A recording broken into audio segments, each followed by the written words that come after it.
The Pacific Ocean covers more than 60 million square miles. It is the largest single feature on our planet. It is vast, deep, and entirely indifferent to human life. On November 17, 2012, two men pushed a small boat off the coast of Mexico. They packed enough food and water for a 30-hour fishing trip.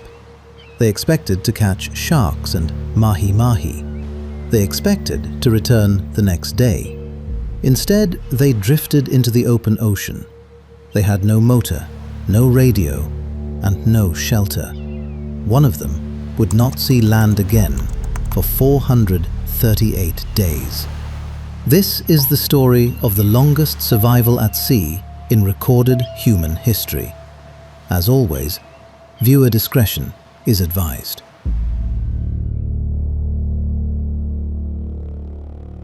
José Salvador Alvarenga was 36 years old. He was a commercial fisherman living in Costa Azul, Mexico. He knew the ocean. He worked hard and he was built for it. His boat was a 25-foot fiberglass panga. It was an open skiff. It had no cabin. It had no roof. It was basically a hollow shell, powered by a single outboard motor. In the center of the deck, there was a large fiberglass icebox used to store the daily catch. On this specific trip, Alvarenga's usual partner backed out at the last minute. Alvarenga needed a second man. He walked through the village and hired a 22-year-old named Ezequiel Córdoba. Ezequiel was not an experienced fisherman. He agreed to go for $50. They left the shore at 10 in the morning.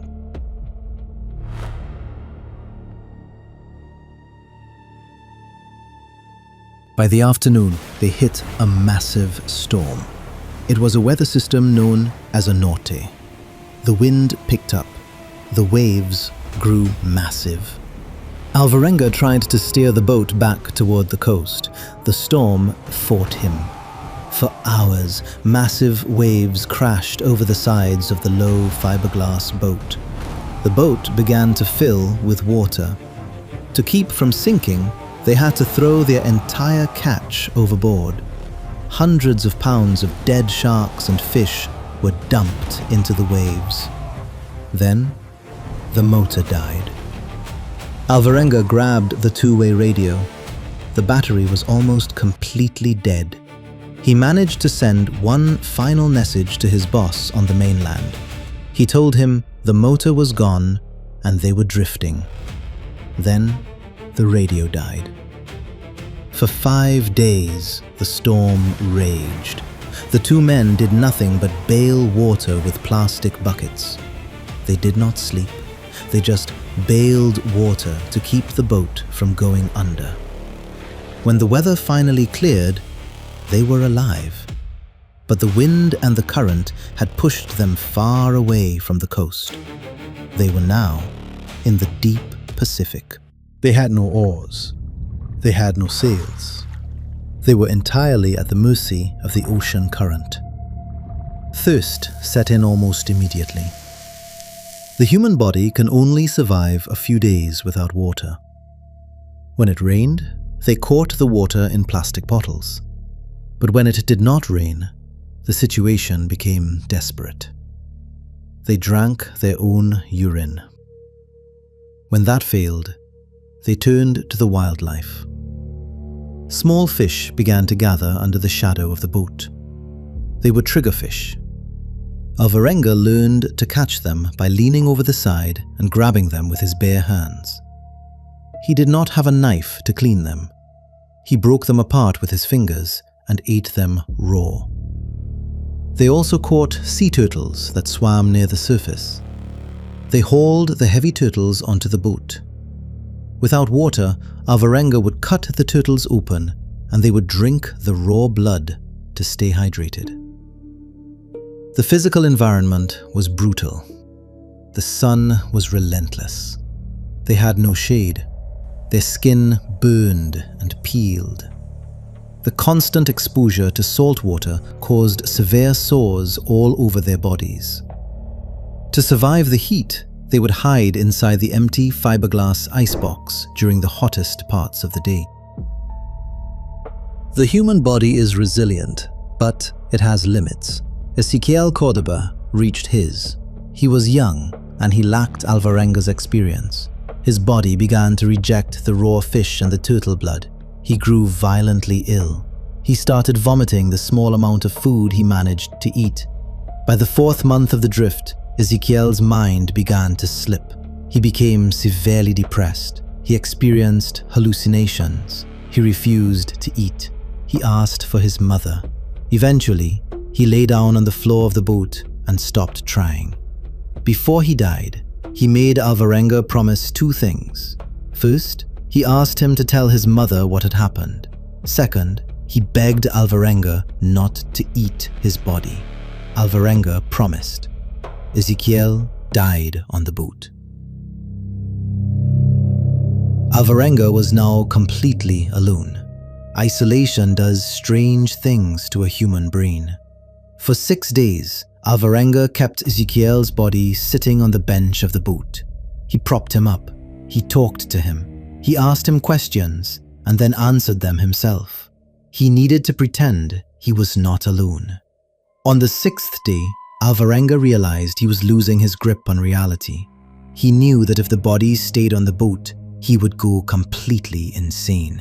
He stood up, washed Ezequiel's feet, and pushed his body into the Pacific Ocean. For the next 10 months, Alvarenga drifted in total isolation.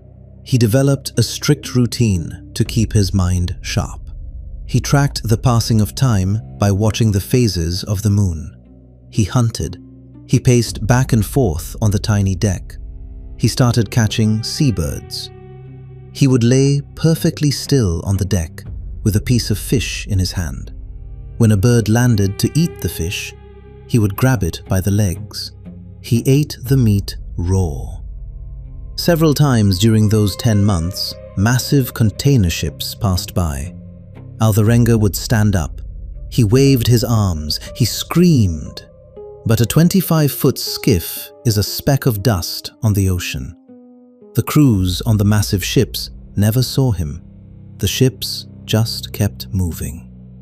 He considered suicide multiple times, but he had a strong survival instinct. He fought the ocean every single day.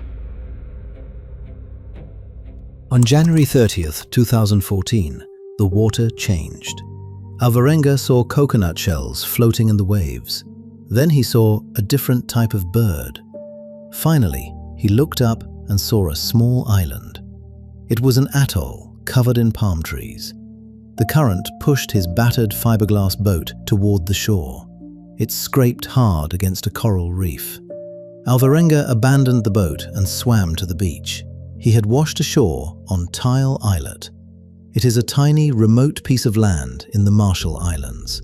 He had drifted over 6,700 miles across the Pacific. He crawled up the beach and fell asleep. He was eventually found by 2 locals. He was naked, clutching a small knife and screaming in Spanish. They did not understand him, but they saw his condition. His hair was matted. He had a massive beard. His joints were severely swollen. They brought him in and alerted the authorities. When the news broke, the world was stunned. In fact, many people did not believe him. Skeptics argued that it was medically impossible for a human to survive 14 months on a small boat with no supplies. They thought it was a hoax. But science proved him right. Oceanographers from the University of Hawaii studied the exact wind patterns and currents starting from Mexico in November 2012. Their models matched Alvarenga's path perfectly. Doctors examined his body. He suffered from severe anemia, extreme joint swelling, and heavy psychological trauma. The physical damage to his body aligned exactly with his story. He returned to El Salvador to recover. He kept his promise. He visited Ezequiel's mother and told her exactly what happened to her son. The ocean is not evil. It has no intentions. It is just a massive, empty space that operates by its own rules. José Salvador Alvarenga survived because he adapted to those rules. He survived the heat, the starvation, and the storms. But most importantly, he survived his own mind. He spent 438 days inside an isolation so profound that we do not have the language to accurately describe it. He went into the void, and eventually, the void let him out. Thanks for watching. If you have a story suggestion, let me know in the comments. This has been Refract.